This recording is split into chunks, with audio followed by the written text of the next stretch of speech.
오늘 말씀을 시작하기 전에 오늘 예배 전에 잠시 보셨던 영상 광고 못 보신 분이 계실 것 같아서 한 번 더 보여드리고 또 광고를 잠시 드리고 말씀을 시작하도록 하겠습니다. 오늘 말씀보다 어쩌면 더 중요한 광고가 될 수도 있을 것 같아요. 제일 중요한 광고다 여기시면 되겠습니다. 우리 1분 영상 광고 보시겠습니다.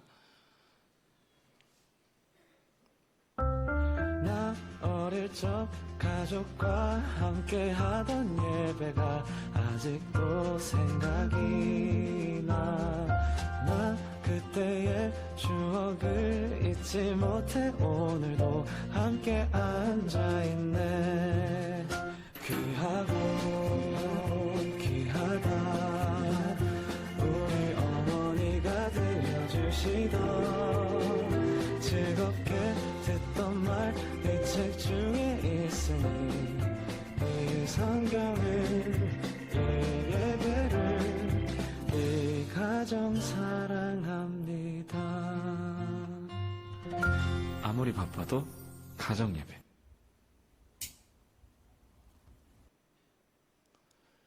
자, 가정예배 신청하셨습니까? 로비에 신청서가 이렇게 비치되어 있어요. 보시면은 이거 어떻게 하는 건가 궁금하신 분들이 계시는데 설명이 잘 돼 있습니다. 가정예배 어떻게 드리는지도 설명이 돼 있고 신청하시면 이제 매주 조금씩 더 구체적으로 안내를 해 드리겠습니다. 혼자 또 부부 또 가족 또 대일 세대가 함께 모여서 드리는 예배도 좋겠죠. 가정예배는 한 시즌의 어떤 대목에 유행하는 게 아니고요. 우리 봉덕교회의 신앙의 뚜렷한 색깔이 되었으면 좋겠어요. 봉덕교회가 다른 건 몰라도 이 교회의 사람들은 다 가정예배 드린다 하더라. 하나님 이보다 더 기뻐하시는 일은 없을 것이라 믿습니다. 이 예배가 우리를 또 우리의 자녀들을 이 어두운 세상 가운데서 마지막에 불이 탁 켜지죠. 그렇게 불을 켜주는 우리 아이들에게 삶의 불을 켜주는 유일한 방법은 여기 있다라는 거 잊지 마시고 솔선해 주시길 부탁드립니다. 신청하시면 마지막에 보셨던 그 가정예배 등불 이렇게 무드 등을 가정마다 이렇게 선물해 드릴 거예요. 예배 드릴 때 거기다가 직접 그림도 그리고 글씨도 쓰시면 되거든요. 우리 가정만에 이렇게 예배의 타이틀을 딱 적어놓고 불을 켜서 예배 드리면 참 좋겠다 싶습니다. 자, 오늘 말씀 한번 보겠습니다. 율법과 약속의 미로 탈출이라고 제목을 했어요. 여러분, 우리가 구원을 어떻게 받습니까? 구원, 율법입니까? 아니면 약속입니까? 이렇게 질문 드리면은 쉽죠, 대답하기가. 그럼 율법은 아무 소용 없습니까? 대답을 원하시죠, 그죠? 어떨 때는 율법인 것 같고 어떨 때는 약속을 붙잡기도 하고 이게 간에 붙었다 쓸개 붙었다 이건 아닌데 뭔가 아직까지 이렇게 깔끔하지 않은 것들이 좀 있어요. 오늘 그 이야기를 좀 다루려고 해요. 우리가 하나님의 뜻을 다 알 수는 없지만 하나님은 우리에게 이 계시의 말씀 성경을 우리에게 주셔가지고 다 알 수는 없지만 그럼에도 불구하고 하나님의 뜻을 계속 탐구하고 또 하나님에 관해서 계속 배워야 된다라고 말씀을 하시죠. 배우고 아는 것으로 그치면 안 되고 이 말씀이 오늘 하루 동안 내 삶에서 내 행동으로 내 말로 이렇게 나타나야 되는 거죠. 그래야 우리가 하나님의 말씀을 제대로 청종하는 것입니다. 어떤 분들은 이렇게 생각하실 수 있습니다. 내가 평생을 교회를 다니면서 말씀을 들었는데 새삼스럽게 또 무슨 하나님에 관해서 배우란 말이고 그러실 수 있을 것 같아요. 정말로 들은 설교 말씀에도 몇 편이겠습니까? 하나님이라고 하는 이름만 들은 게 몇 번이겠어요? 아마 셀 수도 없이 많이 듣지 않으셨겠어요? 그런데 또 다른 분은 이런 분이 계시죠. 배우는 게 너무 좋은 거예요. 배우는 거. 뭔가 하나를 더 알아가는 게 너무 좋은, 그 자체가 너무 좋은 분들이 계십니다. 그런데 문제는 이렇게 우리가 하나님에 대해서 말씀에 관해서 배우는 이유가 있고 목적이 있는데 그 목적과 이유는 하나도 없고 그저 배우는 게 좋은 거예요. 뭐라도 하나 더 배우는 게 그게 자체가 좋은 거예요. 여러분, 그것은 우리가 하나님을 경외하는 것이라고 말하지 않습니다. 그것은요, 일종의 우상인 거예요. 우상. 일종의 지식을 탐닉하는 것이지 그것을 하나님을 경외하는 좋은 신앙이라고 말하지 않습니다. 우리에게 필요한 좋은 믿음의 자세는 하나님에 관해서 배우는 것을 소중하게 여기는 것이죠. 그리고 그 배움에는 목적이 있다라는 걸 알고 그 목적에 따라서 함께 내가 그 일에 동참하는 것입니다. 그것이 우리에게 좋은 믿음의 태도죠.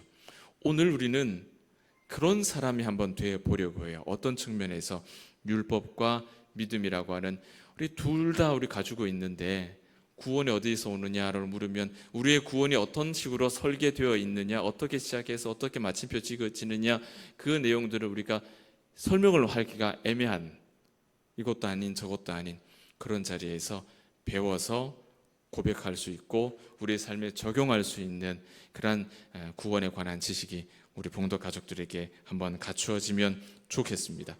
자, 여러분, 율법으로 구원받는 것 아니다. 우리에게는 익숙한 말이고 또 우리가 다 그렇게 알고 있고 그것은 맞는 말이죠. 틀리지 않죠. 그렇다면 이런 생각은 어떻습니까, 여러분? 율법이 우리를 구원하지 못하는데 하나님이 율법을 우리에게 왜 주셨을까?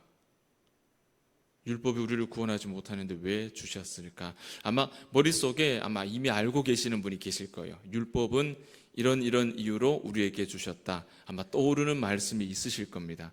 장절은 못 외우지만 내용은 떠오르시죠? 그 내용이 로마서 7장쯤 있을 겁니다. 로마서 7장의 7절 말씀일 거예요. 아마도 그럴 거예요. 이 질문은 우리가 어렴풋하게 알고 있는 구원의 시작으로부터 구원의 마지막 이 큰 이야기를 이해하는 데 있어서 제일 중요한 질문이에요. 율법이 우리를 구원하지 못하는데 왜 하나님이 그 율법을 우리에게 주셨을까? 왜 주셨을까? 우리가 궁금해해야 되고 그 이유를 알아야 되죠. 자, 본문 앞의 이야기를 조금 알려드릴게요. 본문 우리가 읽은 3장 19절 앞부분의 이야기는 하나님께서 아브라함에게 율법보다 약속을 먼저 주셨다라는 이야기를 하세요. 율법보다 먼저 주신 게 약속입니다. 구원하겠다는 약속의 언약이에요. 언약. 그렇죠? 성경 창세기부터 한번 잘 생각해 보세요. 창조부터 쭉 여기에서 율법이 등장하는 시내산까지 한번 이야기를 쭉 끌어와 보십시오. 율법이 먼저입니까? 약속이 먼저입니까? 금방 알 수 있죠. 약속이 먼저 주어진 겁니다. 이것이 오늘 우리가 이 구원의 전체 그림을 이해하는 데 있어 가장 중요한 열쇠예요. 약속이 먼저 주어졌다. 굉장히 중요합니다. 아브라함이 믿음을 통해서 의롭다함을 받았다. 굉장히 우리에게 익숙한 하나님의 말씀이죠. 이 의미가 바로 그 의미예요. 약속을 먼저 주셨다. 그 이야기예요. 약속을 먼저 주셨다. 율법보다 약속을 먼저 주셔서 그 약속을 붙잡은 아브라함이 의를 얻었다. 구원받았다. 그 이야기입니다. 그 말씀이 갈라디아서 3장의 6절에도 8절에도 9절에도 11절에도 12절에도 이게 한글이 다 달라서 그렇지 똑같은 그 말입니다. 그 이야기를 계속 반복하고 계시는 거예요. 그리고 17절을 보면 결정적으로 율법보다 약속이 먼저다라는 게 17절에 자세하게 정확하게 기록이 되어 있습니다. 하나님께서 주시는 유업, 그것을 우리는 구원이라고 부르기도 하고요. 또 조금 더 세부적으로는 언약, 약속, 복음, 그리스도 이렇게 표현할 수 있겠습니다. 자, 이 하나님의 구원은 율법을 통해서는 받을 수가 없습니다. 우리가 아는 대로 하나님의 구원은 그리스도를 통해서 받는 거예요. 하나님의 구원은 그리스도가 되신 약속, 언약을 통해서만, 복음을 통해서만 우리가 얻을 수가 있습니다. 그러니까 간단하게 정리를 해보면 하나님의 백성들에게 애시당초 뭐가 있었습니까? 뭐가 먼저 주어졌죠? 약속이 주어졌어요. 이 백성들이 약속을 받아서 그 약속을 따라서 살고 있었는데 하나님께서 출애굽한 직후에 시내산에서 이 백성에게 율법을 주신 거예요. 맞습니까, 여러분? 창세기와 출애굽기 이야기 맞습니까? 약속을 주셔서 그 약속 따라 언약 따라 살아가던 중에 출애굽했고, 출애굽하고 나서 시내산에서 두 돌판에다가 율법을 새겨 주신 거예요. 자, 여기서 다시 처음 그 질문이 또 나오는 겁니다. 율법이 구원 못 준다 했는데 왜 율법을 주셨을까? 이 또 우리한테는 궁금해지는 거예요. 구원은 예수 그리스도를 통해서 주신다 했는데, 그런데 이 율법을 왜 만들어 주셨을까? 그리고 그 율법 때문에 그 이후에 우리가 신앙하는 사람들이 얼마나 많은 크고 많은 사건과 사고들을 겪게 됩니까? 그죠? 그 율법에 인해서. 율법을 왜 주셨을까? 이 질문에 대한 첫 번째 답이 오늘 우리가 읽은 갈라디아서 3장 19절 말씀이에요. 우리 19절 말씀 한번 같이 읽어보겠습니다. 시작. 그런즉 율법은 무엇이냐? 범법함으로 더하여진 것이라. 천사들을 통하여 한 중보자의 손으로 베푸신 것인데 약속하신 자손이 오시기까지 있을 것이라. 몇 가지 중요한 정보들이 들어 있습니다. 그리고 이 말씀은 사실상 율법이 가지고 있는 한계를 우리에게 다 보여주고 있죠. 중보의 손을 빌려서 주셨다. 무슨 소리냐면 이 시내산의 율법이 두 돌판이 누구를 통해서 이스라엘에게 전달됐습니까? 모세죠. 그 이야기예요. 하나님께서 이 백성에게 바로 주신 게 아니라 한 중보자 모세를 통해서 이 율법을 주셨다. 그리고 이 율법의 유통기한이 있습니다. 오늘 19절에 그 유통기한이 뭐라고 되어 있죠? 약속하신 자손이 오시기까지. 이 유통기한이에요. 그때까지만 유효하다. 자, 이것이 율법이 가지고 있는 한계죠. 하나님께서 직접 주신 약속이 왜 이 율법보다 더 월등하냐? 이런 한계가 있기 때문입니다. 이게 한계예요. 그리고 19절 말씀에는 율법을 주신 중요한 이유가 하나 소개가 되는데 범법함을 인하여 라고 되어 있습니다. 그러니까 율법이 원래부터 존재한 것이 아니라 죄 때문에, 범법함, 죄 때문에 이 율법이 더하여진 것이라는 거예요. 더하여진 것. 그러니까 만약 죄 문제가 없었다면 우리의 믿음의 삶에 율법이라는 게 존재할 필요가 있다는 이야기일까요? 없다는 이야기일까요? 필요가 없다는 이야기입니다. 죄 문제가 없었으면 우리에게 율법을 주실 이유가 없었다는 이야기예요. 결국 사람의 죄 때문에 하나님께서 처음 주신 그 언약에 이어서 추가로 율법이라는 것을 우리에게 주셨다. 그 이야기가 오늘 갈라디아서 3장 19절 그 이야기입니다. 그리고 21절의 뒷부분의 말씀도 똑같은 의미예요. 결국에는 율법이 생명을 줄 수가 없다. 그 말씀을 하는 거예요. 우리에게 굉장히 익숙한 말이죠. 율법에는 생명이 없다. 율법으로는 구원에 이르지 못한다. 얼마나 우리가 익숙하고 또 우리가 굳게 믿고 있는 또 복음의 진술이죠. 이 말씀을 조금만 더 구체적으로 생각해 보면 갈라디아서에서 우리에게 율법에는 생명이 없다라고 말씀하실 때 그 의미는 우리가 익히 알고 있는 대로 율법을 다 해갖고는 구원 못 받는다. 그 의미 맞습니다. 그 의미가 액면상의 의미고 조금 더 들어가면 어떤 의미가 있냐면 이 율법이 구원의 전체 이야기에서 그 구원 계획 안에서 율법은 어디쯤 위치하고 있을까? 어떤 역할을 하고 있을까? 기능은 뭘까? 이런 의미가 이 말씀 가운데 있는 거예요. 단순히 율법은 구원을 못 줘. 이걸로 끝나는 게 아니라 그런데 율법을 왜 주셨어? 구원 계획 속에 율법의 의미가 있다는 이야기입니다. 그걸 알아야 되는 거예요. 율법으로는 구원 못 얻어. 이걸로 끝나버리면 반토막이고 그런데 왜 주셨나? 율법을 주신 데는 이유가 있어. 그걸 알아야 예수의 십자가와 그 부활이 진짜 내 믿음이 되는 거예요. 이걸 모르면 이 반쪽짜리 되는 거예요. 그 이야기를 보겠습니다. 오늘 말씀 22절과 23절 한번 보실까요?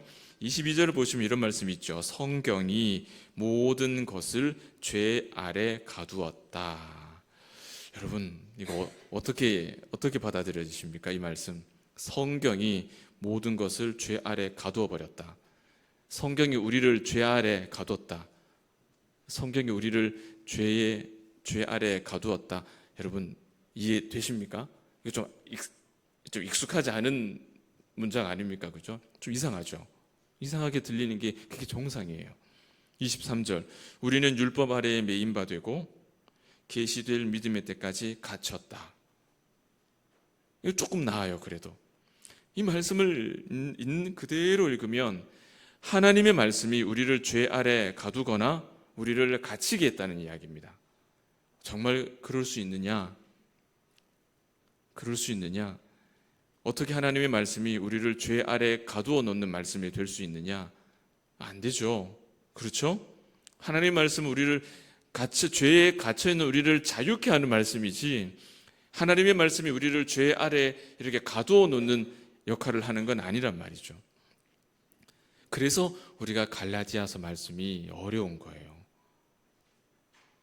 그런데 이 말씀의 22절과 23절의 말씀의 의미를 우리가 어렴풋이 머릿속에 떠오르는 그 말씀, 율법의 기능이 뭐다? 율법의 기능이 뭡니까? 알고 계신 대로 표현하시면 그 말씀이 어디에 나오는 말씀이라고요? 로마서 7장쯤에 있는 말씀이라 그랬죠. 로마서 7장 7절 한번 제가 읽어드릴게요. 한번 잘 들어보세요. 그런즉 우리가 무슨 말을 하리요? 율법이 죄냐? 그럴 수 없느니라. 율법으로 말미암지 않고는 내가 죄를 알지 못하였으니 곧 율법이 탐내지 말라 하지 아니하였더라면 내가 탐심을 알지 못하였으리라. 율법의 기능, 우리가 흔히 알기로 죄를 드러내준다, 죄를 알게 한다. 이 이야기가 이 로마서 여기에 나오는 말씀이에요. 그리고 이 말씀의 뜻이 우리가 읽어도 이게 무슨 말인가 해석이 잘 안 되는 오늘 본문 22절과 23절, 성경이 우리를 죄 아래에 가두었다, 이 말씀의 의미가 이 말씀이에요. 로마서의 말씀이 그 설명을 해주는 거예요. 로마서의 말씀을 읽으니까 우리가 이제 좀 이상한 느낌이 다 해소가 되죠. 아, 이런 뜻이구나. 아, 그 말이 맞구나. 이제 안정이 됩니다. 우리의 마음이. 이 말씀이 정확하게 해석하는 거예요. 우리의 죄가 우리를 갇히게 하고 우리 스스로를 가두게 하는 것인데, 이 율법이 그것을 보여주는 겁니다. 그 사실을 율법이 우리에게 보여주시는 거예요. 그리고 율법 때문에 우리가 우리의 죄를 알게 된다라는 이야기가 그런 이야기예요. 죄가 우리를 가두어 두고 있는 그 모습을 이 율법을 통해서 우리가 알게 되는 거예요. 알게 되는 거. 자, 이걸로 끝나버리면 이제 답이 없는 거죠. 여기서 끝나버리면. 여기서 우리가 이 율법에다가 하나님께서 왜 이런 기능을 붙여줬을까? 율법은 생명을 줄 수 없는 것인데, 그래도 율법에 어떤 기능이 있기 때문에 율법을 주셨어요.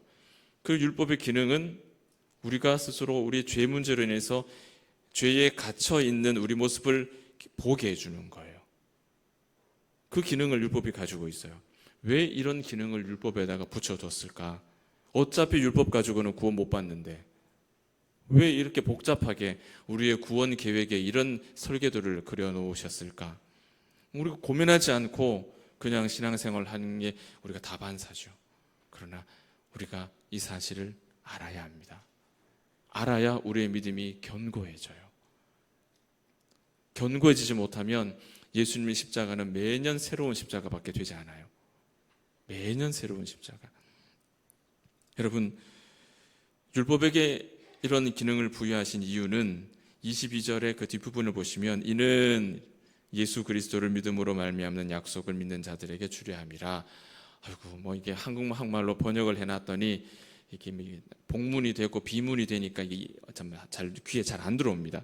무슨 소리냐면 율법이 우리의 죄를 알게 하는 것, 그러니까 우리를 죄 아래 가두는 겁니다. 우리가 우리 죄를 깨닫고 우리가 우리의 죄를 눈으로 보고 느끼고 그 죄로 인해서 우리가 무너지고 절망하고 좌절하는 그것이 우리가 죄 아래 가둔다는 이야기예요. 그렇게 함으로써 우리에게 소망이 있습니까 없습니까? 소망이 안 보이죠. 소망이 안 보이니 이제 이 갇힌 자리에서 우리가 벗어나기 위해서 뭐가 필요해요? 소망이 필요하죠. 능력이 필요하죠. 그 소망과 능력이 뭐라 그랬습니까? 부활신앙이라 그랬죠. 예수 그리스도라 그랬죠. 율법의 기능은 우리를 죄에 갇혀 있고 죄 안에 그냥 덕지덕지 붙어 살아가는 우리를 바라보게 함으로 인해서 아하, 내가 예수를 붙잡지 않고는 살 방법이 없구나. 이 고백이 우리 안에서 강력해지게 만드는 거예요. 그 율법의 기능이 없으면 예수가 생명입니다. 이 말은 그냥 매년 똑같이 지나가는 그냥 스치고 지나가는 말씀밖에 안 된다는 거예요. 믿음의 조상들이 복되게 살았습니다. 선하게 살았습니다.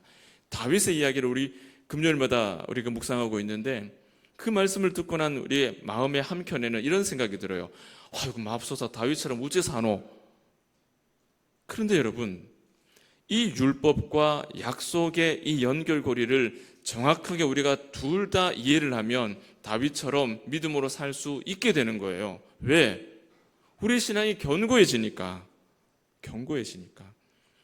그 율법의 기능에 대해서 우리가 함부로 너무 쉽게 의미 없이 던져버리면 예수가 생명이라는 말도 우리 안에서 깊이 뿌리 박히지 않는 거예요. 그러니 다윗처럼 못 산다라는 말이 나오는 거죠. 이런 믿음의 때가 이를 때까지 우리는 죄 아래 갇혀 삽니다. 율법이 보여주는 그 나의 죄된 모습 아래 신음하며 끙끙거리며 살 수밖에 없는 거예요.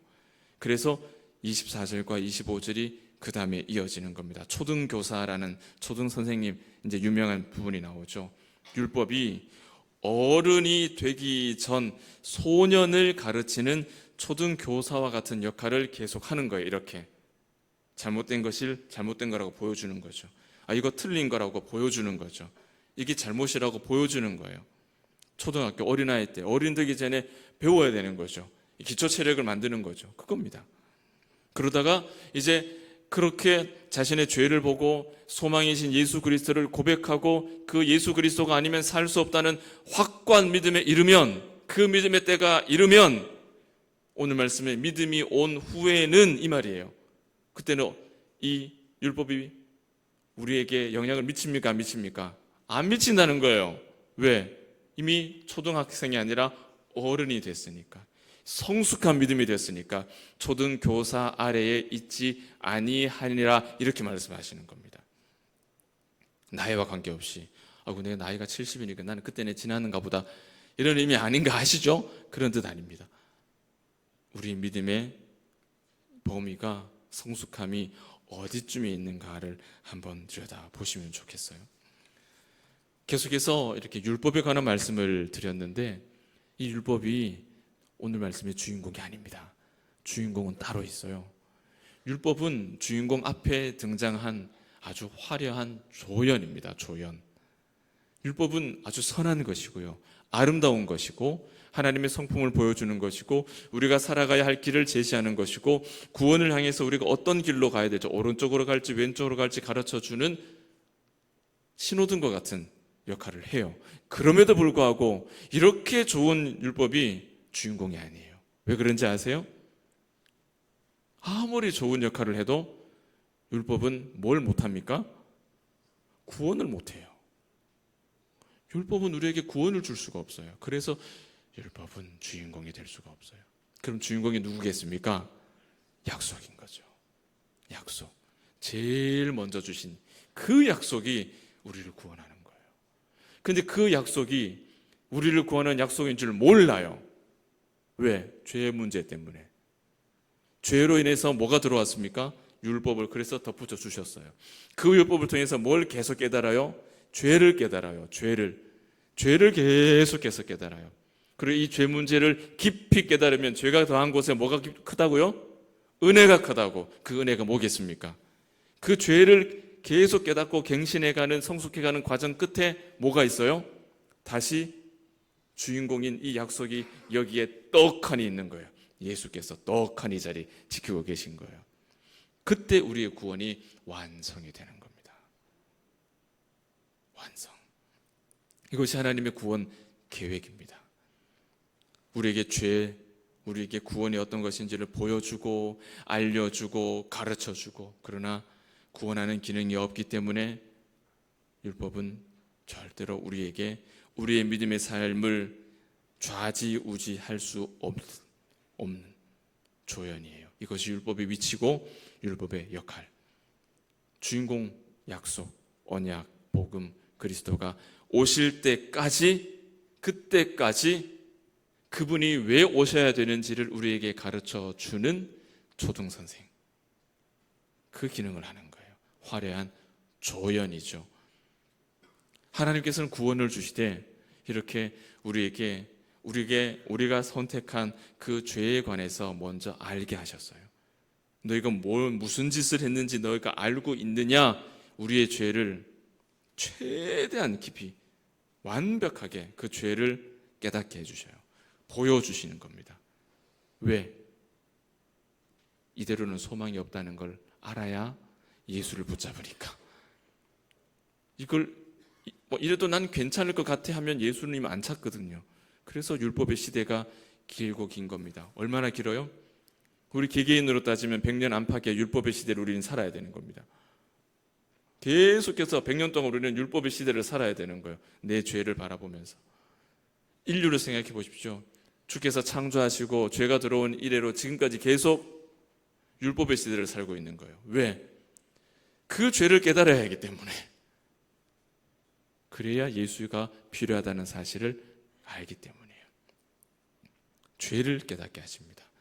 그래서 모든 사람은 길고 긴 죄에 대한 이해의 시간, 죄를 이해하기 위한 시간, 다른 말로 율법의 시대를 살아야만 했고, 그 후에야 다시 처음 주신 그 약속이 얼마나 우리에게 귀한 것인가를 깨닫는 그때 우리의 구원이 완성이 되는 거예요. 하나님은 구원이라는 주연을 등장시키기 전에 율법이라고 하는 조연의 시대를 주셨다 말씀을 드렸습니다. 아담도 그렇고요, 아브라함도 똑같습니다. 약속을 먼저 받았어요. 그 약속의 주인공인데도 불구하고 하나님께서는 이 약속을 선뜻 그 자리에서 이루지 않으셨어요. 아담을 창조하시고 그냥 구원해버리죠. 이렇게 안 하셨다는 거예요. 그렇게 안 하시는 거예요.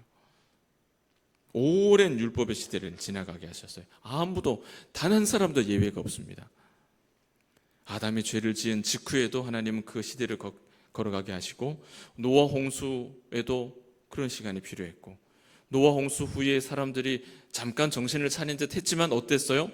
금방 다시 죄가 스물스물 올라오죠. 그래서 바벨탑 이야기 나오지 않습니까?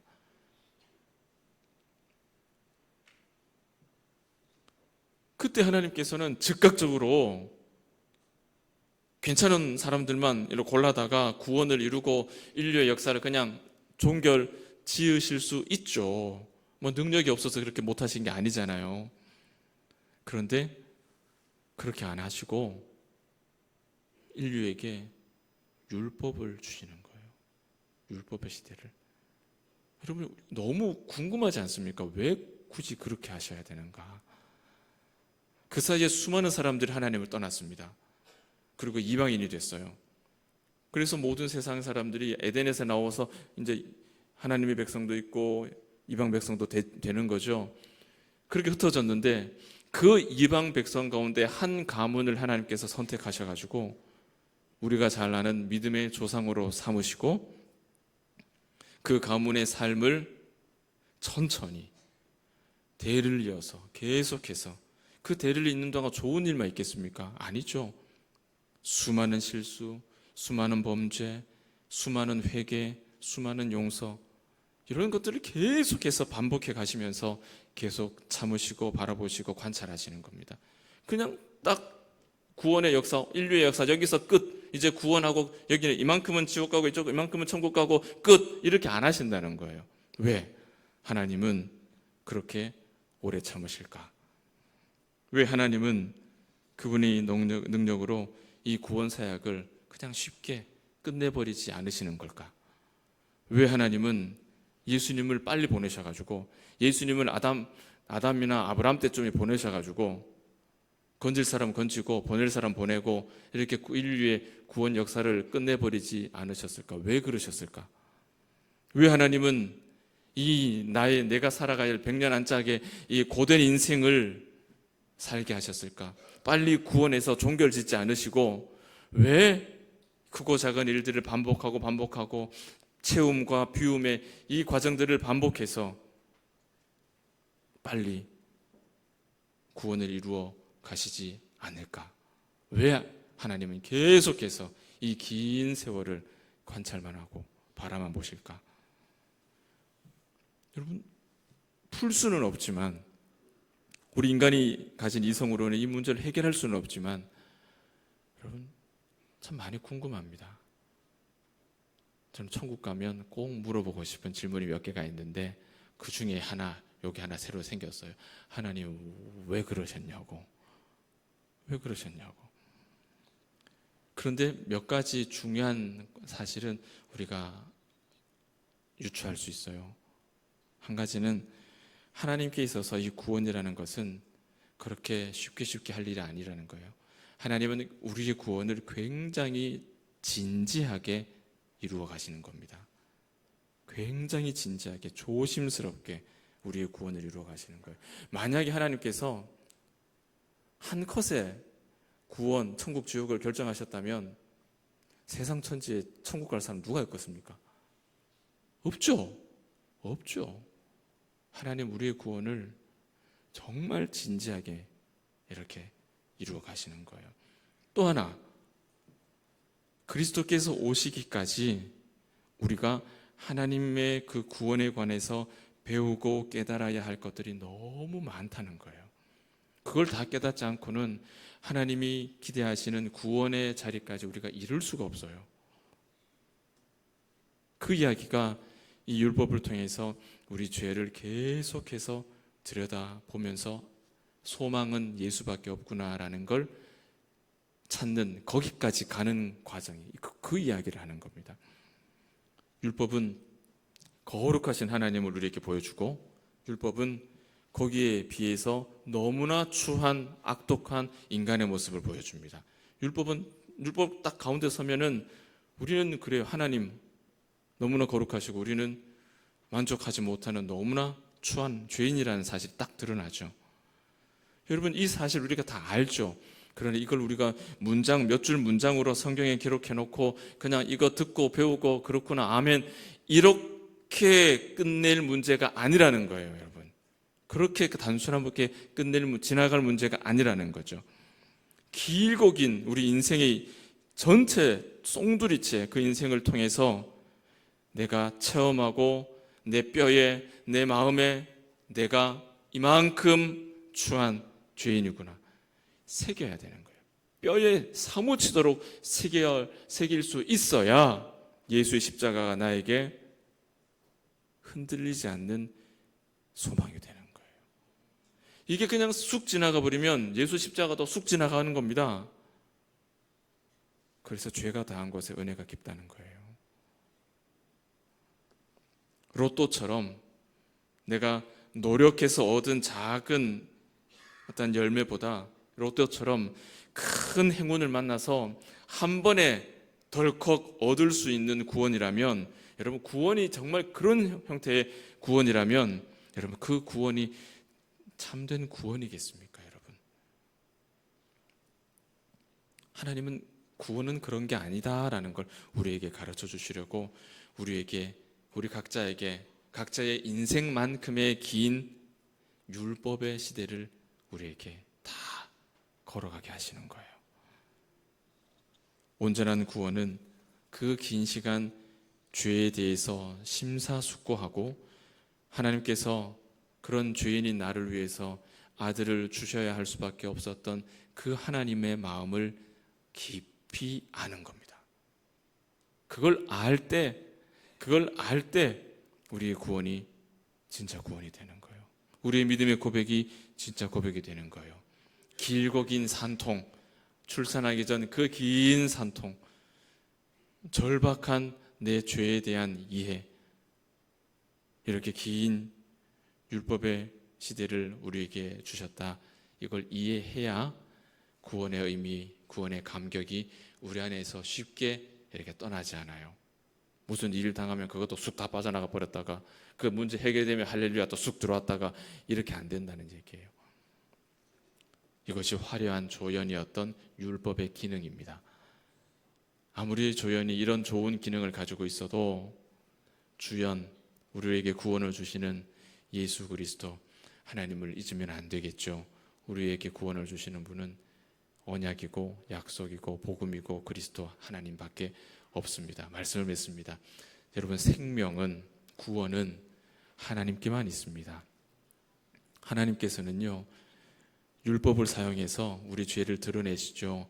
죄를 드러내는 방법으로 우리를 구원하시는 게 아니에요. 죄를 드러내서 그거 봐, 너 죄인인 거 알지? 이제 알겠지? 인정? 오케이? 구원해 주겠어 내가. 이게 아니에요. 애들 소꿉놀이처럼 이렇게 하시는 게 아니고 율법을 통해서 죄를 다 드러내십니다. 싸그리 다 드러내시고 그 죄로 인해서 더 이상 소망 없는 나를 발견하는 그 믿음의 자리까지 나아간 그 사람에게 뭘 하시느냐? 네가 아무것도 할 수 없잖아. 그 값을 내가 치를게. 자신의 몸을 우리에게 주시는 방법으로 구원하시는 거예요. 단지 죄를 드러내는 방법이 아니라 그 죄를 없이 하려고 자신을 드리는 방법이에요. 그 몸이 십자가가 되셔서 하나님과 우리 사이에 끊어진 다리가 되셔서 우리가 예수의 몸을 밟고 지나가면 그때 지난주 말씀처럼 문들아 머리 들어라. 영광의 왕이 누구시냐? 그 영광의 왕이 들어가신 그 영광의 문, 그 예수를 밟고 우리가 그 문으로 들어가게 만들어 놓으신 거예요. 자신을 드림으로. 이것이 하나님의 구원 계획입니다.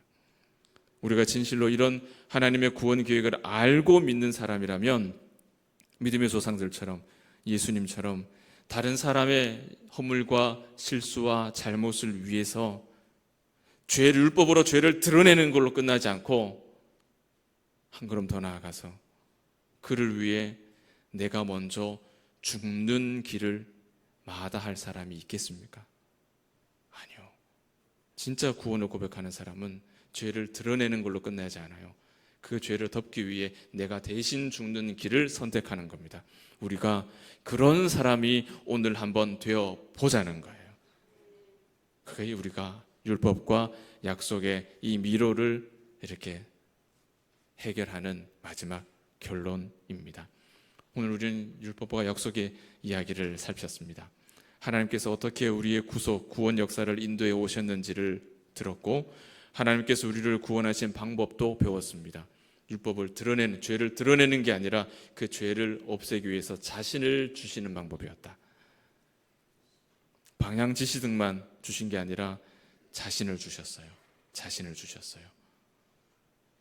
갈라디아서 말씀, 쉬운 말씀은 아니지만 이 말씀을 간간히 제가 준비가 되는 대로 간간히 묵상할 때마다 하나님께서 오늘 말씀처럼 우리를 그냥 막무가내 대하지 않으시고 우리를 얼마나 인격적으로 우리를 대하시는지 그 하나님의 마음을 조금씩 여러분들 느낄 수 있기를 바랍니다.